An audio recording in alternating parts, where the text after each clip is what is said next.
Imagine this. You wake up one morning feeling that subtle weight in your chest, the kind that comes from knowing you've been trying so hard to think positively, to visualize your dream life, to repeat affirmations until your voice goes numb, and yet nothing seems to change. You look around and it's all still the same. The same room, the same problems, the same doubts echoing in your mind. And you start wondering, am I doing something wrong? Maybe I'm not thinking positively enough. Maybe my vibration isn't high enough. This is the moment where most of us get trapped in what I call the illusion of thought-based creation. We've been told again and again that your thoughts create your reality. It's a beautiful idea, empowering at first. But over time, it can also become a cage, because when your thoughts don't immediately reshape your world, you turn that failure inward. You start believing there's something broken about you. You think, maybe I'm not spiritual enough.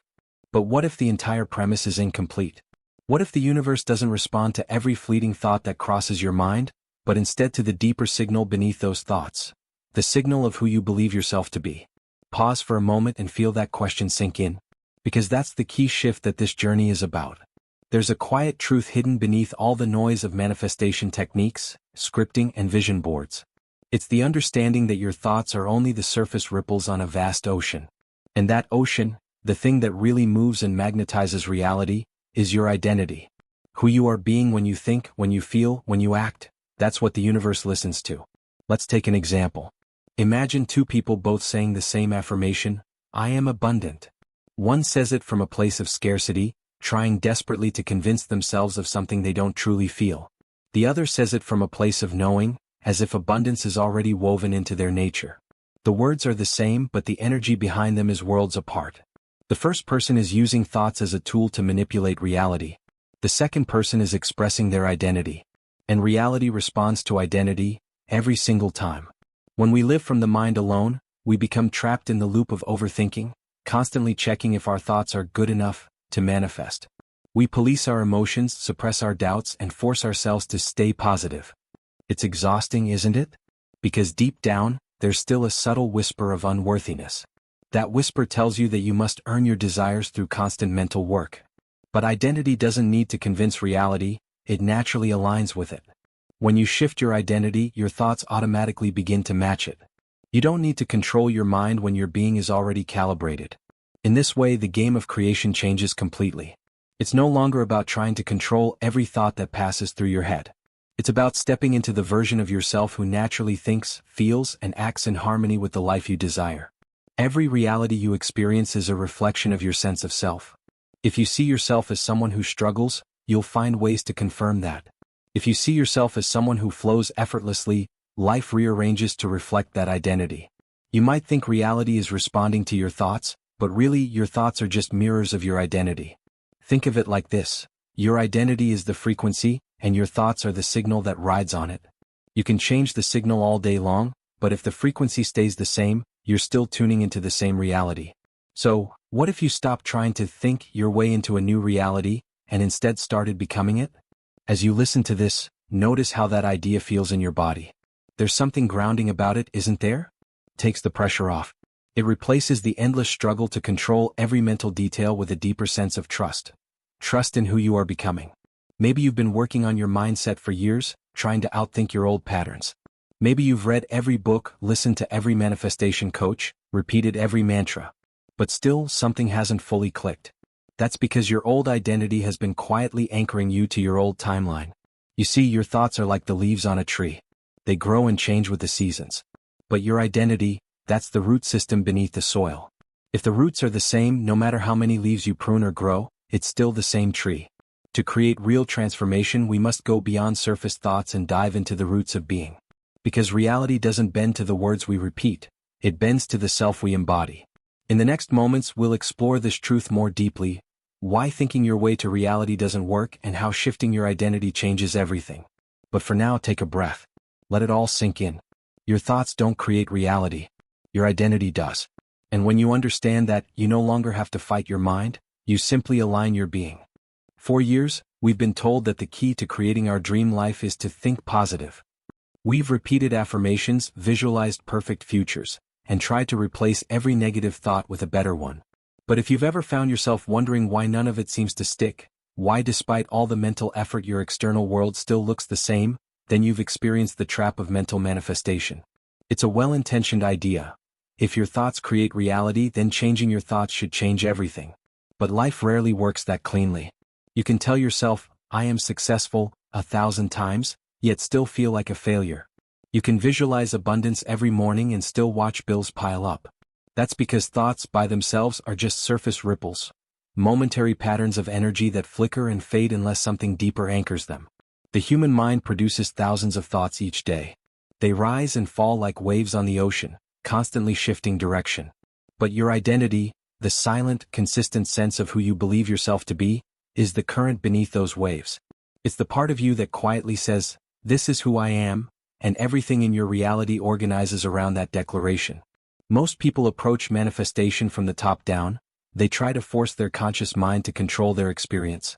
But the conscious mind only governs a small percentage of your reality. Neuroscientists estimate that roughly 95% of what you do, say, and perceive is shaped by subconscious programming, by patterns you learned long before you started thinking positively.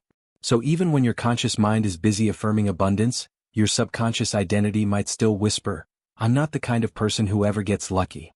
And that whisper, subtle as it is, carries far more weight than any affirmation.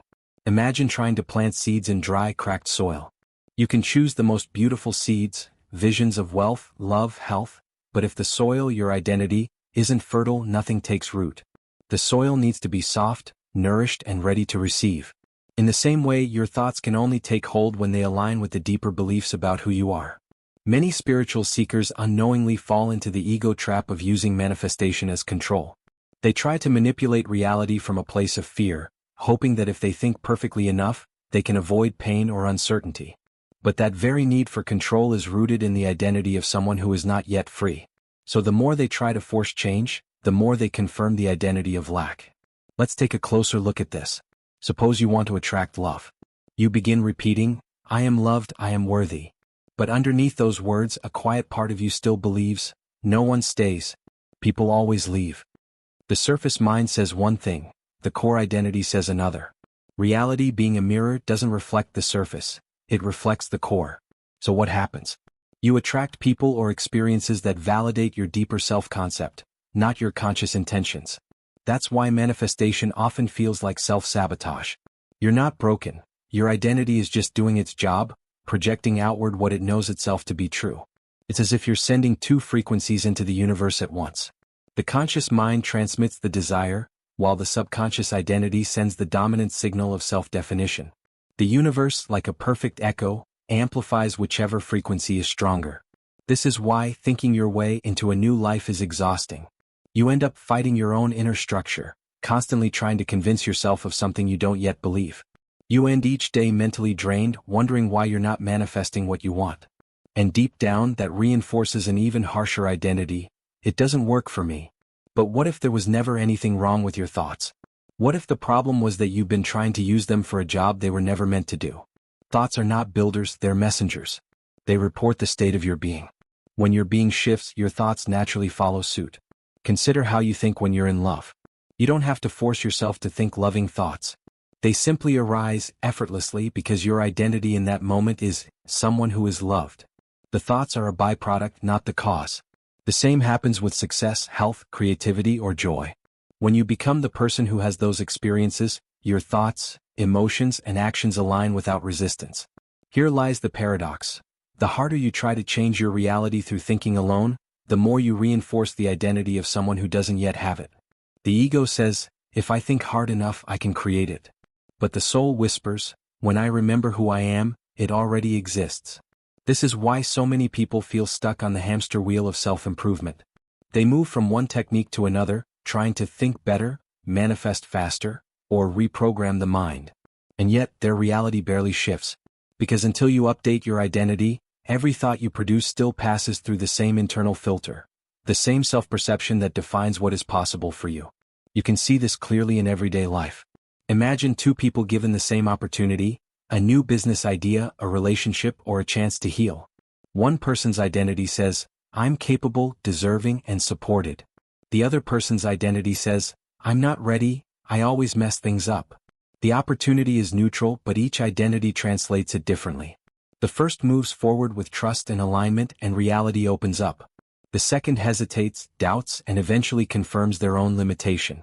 Reality is not responding to the event itself. It's responding to who you are in relation to it. So when we talk about manifestation, what we're really talking about is the dance between mind and identity. The mind offers ideas and possibilities. Identity decides which ones are allowed to take form. The mistake is believing the mind alone holds the power. When your thoughts and identity are misaligned, reality feels like friction. When they are harmonized, reality flows effortlessly. This is why true creation isn't about thinking your way there, it's about remembering your way there.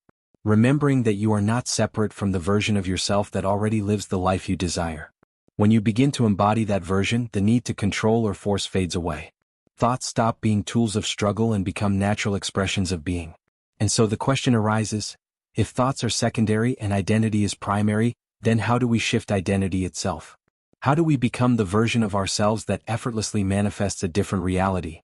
That is where we now turn to the true heart of creation, the power of identity and how it silently shapes everything you see. At the core of every human experience lies one defining truth. Reality does not bend to what you think, it bends to who you believe yourself to be. This is the quiet secret behind all transformation, the force that shapes your relationships, your finances, your opportunities, and even the way the world responds to you. Identity is not just an abstract concept. It is the energetic signature through which reality recognizes you. When people talk about the law of attraction, or the quantum field, they often focus on desire, on what they want to pull toward themselves. But the universe is not responding to your wants, it's responding to your alignment. It doesn't listen to your requests, it listens to your resonance. You can't trick the universe with words, nor can you outthink the vibration of your being. Reality mirrors your frequency, and your frequency is defined by your identity, the story you tell about who you are. Think of your identity as a living frequency broadcast. Every belief you hold about yourself, I'm worthy, I'm unlucky, I'm powerful, I'm not enough, becomes a tone that hums beneath everything you do. That tone doesn't switch off when you stop thinking, it's always transmitting. And like a tuning fork, the universe echoes back the experiences that vibrate in harmony with that frequency. It's not personal, it's physics. So what exactly is identity? It's the fusion of your subconscious beliefs, your emotional defaults, your habitual self-talk, and your energetic posture in the world. It's the way you move, speak, expect, and interpret life. It's the invisible script you run on autopilot. Most of it was written early in life, shaped by family, society, and past experiences. Over time, those stories became truth. You didn't even have to think them anymore, they became who you were. That's why positive thinking on its own often fails. Thoughts come from the conscious mind, identity lives in the subconscious. You can say, I am confident, but if your body still carries the tension of unworthiness, your energy communicates the opposite. You can say, I attract abundance, but if you still identify as someone who must struggle to earn love or success, the field reflects that struggle right back to you. Identity is the master program, thoughts are just subroutines. Let's put this in simple terms. Imagine two versions of you standing in front of a mirror. The first version is trying to change the reflection by shouting new thoughts at it. I'm beautiful. I'm successful. I'm loved. But deep down they still feel unseen. The reflection doesn't change because it's only echoing their inner image. The second version doesn't speak at all. They stand differently. Their shoulders are relaxed, their energy open. They know who they are. The reflection instantly shifts, not because of words but because of being. That's the power of identity-based creation. When you begin to embody a new self-concept, you emit a new energetic signature. Your emotions recalibrate. Your perceptions shift. You start making decisions from a place of certainty rather than fear. And that, in turn, changes the experiences you magnetize. You don't have to chase outcomes. They align with the vibration you've become. Identity is magnetic. It silently organizes your life without effort.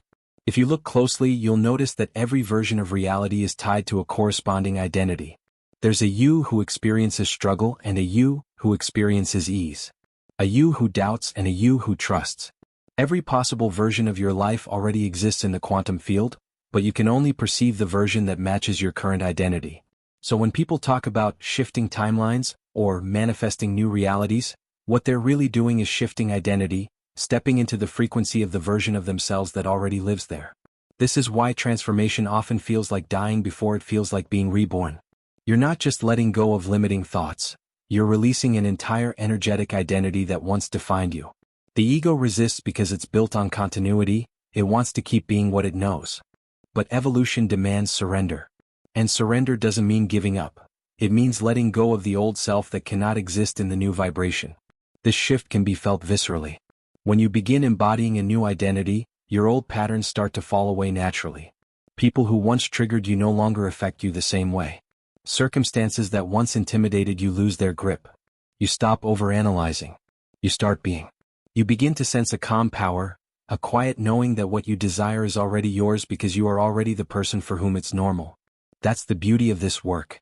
When you shift identity, manifestation becomes automatic. Thoughts follow the new self-image effortlessly. You don't have to repeat affirmations. They live within you as truth. You don't have to fake confidence. It radiates through your presence. This is where neuroscience and spirituality intersect. In the brain, every identity corresponds to a neural network, a cluster of connections that fires habitually. When you start behaving and feeling as your new self, those old neural patterns begin to weaken while new ones strengthen. The more you embody the new identity, the more your brain, and therefore your reality, adapts to reflect it. Energy-wise, it's the same principle. Every identity emits a distinct vibration. You cannot fake frequency. You can't think your way into a higher vibration. You become it through consistent embodiment. The universe doesn't respond to effort. It responds to resonance. Consider this. You don't have to try to be who you are right now. You just wake up and naturally operate from that identity. In the same way, once your new self becomes natural, you won't have to manifest anything. Reality will simply mirror your new baseline. Here's the profound part. Identity is not fixed. You can shift it at any time. But to do so, you must stop identifying with the old stories that keep your frequency locked. Every time you say, "That's just how I am," you anchor yourself in that version. But every time you say, "That's who I used to be," you open a door to a new self. Think of identity as a wardrobe of vibrations. You've worn certain energetic clothes for years, patterns of fear, scarcity, or control. But you can take them off. You can choose to wear the vibration of freedom, peace, and abundance. It's not pretending, it's remembering. You're not inventing a new self, you're aligning with the truer version that has been waiting underneath all along. And that's what reality recognizes. When you embody the vibration of love, you naturally attract loving experiences. When you embody abundance, opportunities begin appearing that match that energy. When you embody confidence, people start responding to you differently. Reality organizes around the identity you broadcast. So the question is no longer, how do I get what I want? The real question is, who do I need to become for that reality to be inevitable? When you understand that, the entire game changes. You stop chasing outcomes and start embodying alignment. You stop needing proof and start living from faith. You stop waiting for external signs because the inner knowing becomes stronger than any evidence outside you. This is identity mastery, the art of letting your being, not your thinking, shape your reality. And as this realization sinks in, something subtle begins to shift inside you. The mind grows quiet. The striving eases. You begin to feel an inner warmth, a sense of recognition. Because deep down you've always known this truth. You've always felt that reality responds most powerfully when you're being authentic, when you're aligned, when you're you. Your true power has never been in your thoughts. It has always been in your identity, the silent vibration of who you know yourself to be. Now that you understand this, the next step is learning how to consciously embody that new identity, so that reality has no choice but to rearrange itself around your frequency. That's where we go next. The art and practice of identity embodiment, how to live from your chosen vibration until it becomes your new normal. Once you start embodying your new identity, the outer world begins to rearrange itself in quiet but powerful ways. You notice how people respond differently, how opportunities appear effortlessly, and how peace replaces the old restlessness that once lived in your chest. This is the moment you realize you've stopped trying to create reality, and started becoming it. Living as your chosen self isn't about pretending or forcing affirmations. It's about presence. Each moment becomes an invitation to align your energy with who you have decided to be. Instead of waiting for evidence, you become the evidence. You act, speak, and move as the person who already has what you desire, and life naturally mirrors that vibration back to you. At this stage, consistency matters more than intensity.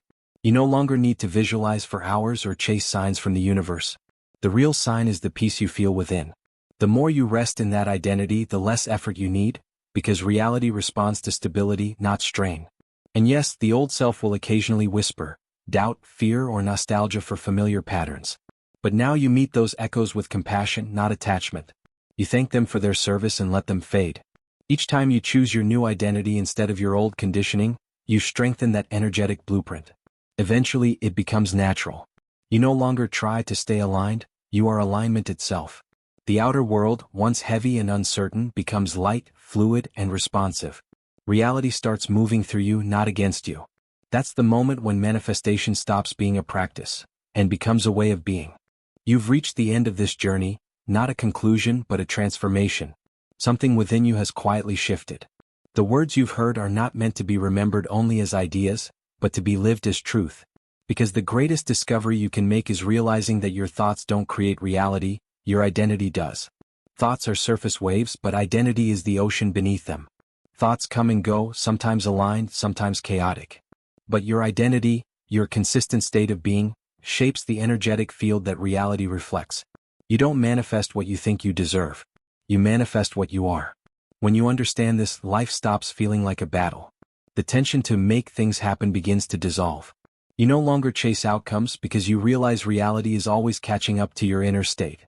What you call the future is just your identity meeting itself in time. So the question isn't, how do I manifest faster? The real question is, who am I being right now? Because every version of you already exists. The abundant self, the peaceful self, the healed self. The universe doesn't need convincing. It simply matches frequency. When you choose to embody the self that already has, creation becomes natural. You are no longer chasing energy, you are emitting it. This is where thought-based manifestation ends and identity-based creation begins. It's not about saying, I want. It's about declaring, I am. Because I want comes from lack while I am comes from alignment. And alignment is magnetic, it draws reality toward it without strain. Imagine a radio. The music you want to hear is already playing, but you can't experience it until you tune into its frequency. The song doesn't start when you find it, it was always there. The same is true for your reality. The life you desire is already vibrating, waiting for you to tune your identity to match. That's why affirmations alone don't work unless they are felt as truth. Saying I am abundant, while still identifying as someone who lacks will only reinforce the gap. But when your energy says, I am abundance, the outer world begins to mirror that certainty. You become the broadcast, and reality becomes the echo. This understanding changes everything. You no longer need to fight your old patterns. You simply stop identifying with them. You stop energizing the version of you who is stuck, small, or afraid. Instead, you return to the truth, that you are consciousness itself, capable of shifting form through awareness. And with that awareness you step into true power, not the power of control but of coherence. Control is fear disguised as discipline. Coherence is alignment expressed as peace. When you are coherent, your energy moves as one, mind, emotion, and intention unified. Reality recognizes that frequency instantly. In this state, manifestation becomes quiet, effortless. You no longer obsess over how or when. You begin to trust the rhythm of life, knowing that what is meant for you cannot miss you when you are aligned with it. You release the grip, and the universe fills the space with synchronicity. You start to notice subtle confirmations everywhere, moments that feel too precise to be coincidence. A message at the right time. An unexpected opportunity. A feeling of deep calm replacing the old need to rush. These are not accidents. They are reflections. The field is responding to your identity in real time. And yes, challenges will still arise. But now you meet them differently. You no longer see them as obstacles but as mirrors, feedback showing where your vibration wavers. You bring love where there was fear, acceptance where there was resistance. Each moment becomes a chance to embody your chosen identity more fully. Eventually, it becomes natural. You stop doing alignment, you simply are it. You wake up as your higher self not because you forced it but because you remembered. You realize that the one who was trying to become worthy was never unworthy at all, only unaware. That is true awakening, remembering that the reality you seek already exists within you. This is why spiritual masters throughout history spoke of being rather than becoming. They understood that creation is not an act of reaching, but of remembering. The more you remember, the less you chase. The more you embody, the more the outer world bends. And here, something profound happens. You stop calling it manifestation altogether. Life simply becomes a mirror of your consciousness. an extension of your vibration. You no longer wait for signs, you are the sign. You no longer seek validation, you embody truth. In this realization, peace returns. You no longer fear uncertainty because you trust the intelligence behind it. You see that the universe was never testing you, it was tuning you. Every delay, every detour, every heartbreak was guiding you closer to coherence with your true self. And now you've arrived. Not in a perfect life, but in a perfect awareness. The awareness that reality isn't something happening to you, it's something happening through you. So as you move forward, hold this knowing close. You are the frequency. You are the creator. You are the field in motion. Your thoughts don't create reality, your identity does. And the moment you choose who you are, the universe responds without hesitation. Walk through the world as that version of yourself, calm, aligned, certain. Speak as them. Move as them. Love as them. And watch as reality bends, effortlessly, around your being.